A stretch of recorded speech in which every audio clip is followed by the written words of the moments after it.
Hello everybody and welcome. We are Ronan Sumo Bea and we are going to introduce you today to amateur or international sumo. I'm sure you're all familiar with the typical version of sumo, which is professional sumo, where you see 300, 400, 500 and sometimes 600 pound guys colliding together. It's the same sport, just in international sumo we have weight classes. So there's weight classes for people under 187 pounds, and then there's weight classes going up to 220 to 250 and then above 250. All of us here are lightweights, and we even have youth wrestling, and there's women's sumo wrestling. So today we're going to show you basically the introduction to sumo and try to get people involved. Sumo is the fastest growing amateur sport in the country. I've been doing it for 5 years. Brandon's on his second year. My name is Al, by the way. And since I have started, I have seen sumo explode. When I got in, there were probably only 5 clubs in the entire United States. Now there are 4 to 5 clubs in Florida alone. So it's really growing fast. It's really fun, especially once people get to understand what sumo really is and how effective it is. It's a great martial art. It's one of the original martial arts. Sumo's been around for 2,000 years.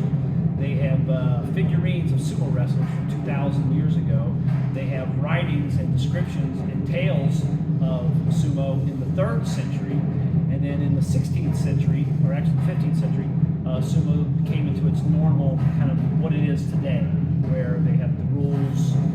They used to wrestle naked, and they went to what's called the mawashi. This is the mawashi. And in international sumo, you can wear leggings underneath. Women can wear an entire singlet or leotard.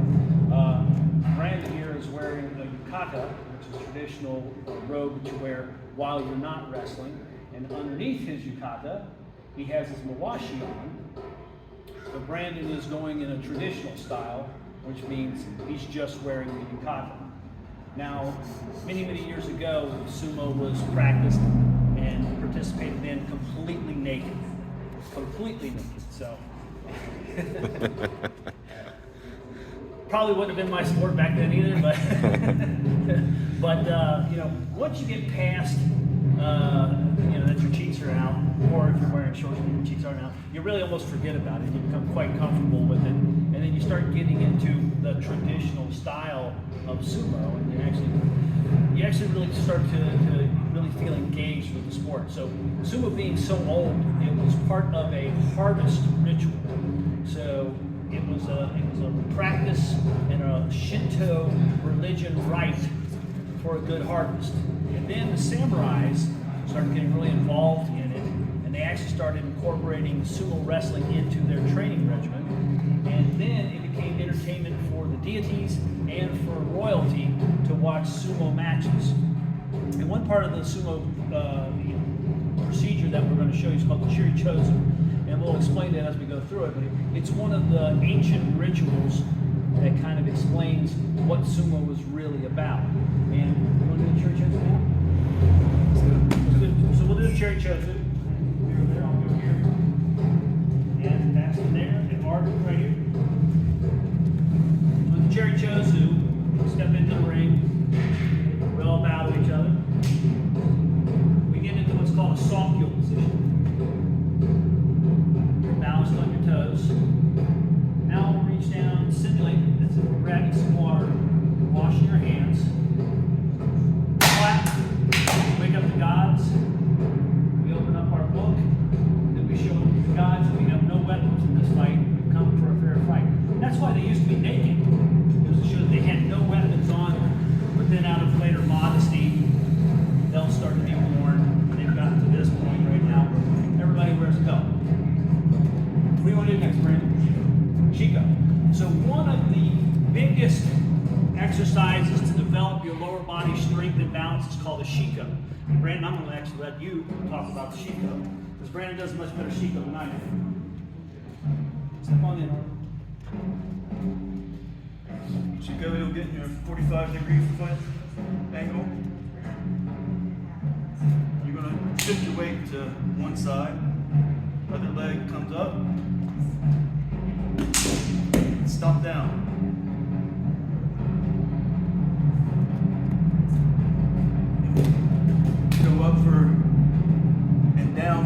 few seconds each for each stomp.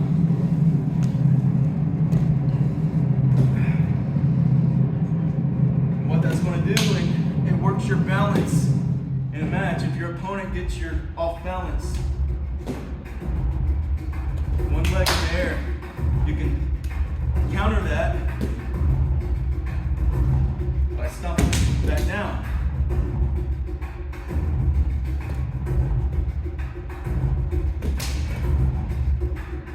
And usually in a practice, we want to aim to do at least 100 in a practice. I believe the pros do at least 200 in a practice. 200 to 300.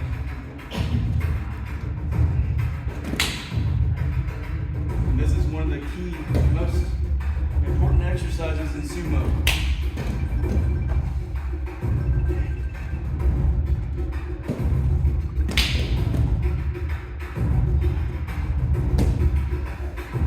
Tell them what it does with the, well, tell them what it does for the demons or whatever. Oh, so What it does. one of the reasons this is called the sumo stomp is because this actual stomp is to ward off demons in the ring. Now you have to remember, this is 2,000 years ago, and superstitions were very strong, very believed in. One of the reasons why, if you've ever seen a sumo match, you see them throw salt. Salt is to purify the ring and to ward off evil spirits. So 2,000 years ago, the threat of evil spirits, bad karma was really real. So a big, powerful foot stomp scared away all the demons. But what it really does is it creates your balance, impact training, density bones. It actually causes greater bone density. So if you've ever looked at a good sumo wrestler who's been doing 300 shikos for 10 years, they have shin bones the size of oak trees. And if you've ever stood next to a real professional sumo wrestler, it's very humiliating as far as the size differential. I mean, you feel like a child standing next to a guy who weighs 3 times your weight.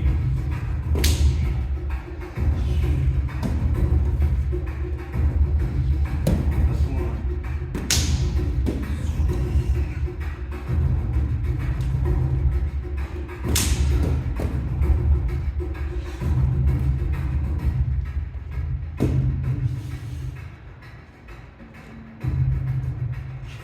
And what Brandon just did there is at the very end of your shikos, you want to get into almost a bouncing squat. That's just to get that inner thigh, groin area really stretched out, because flexibility is key in sumo.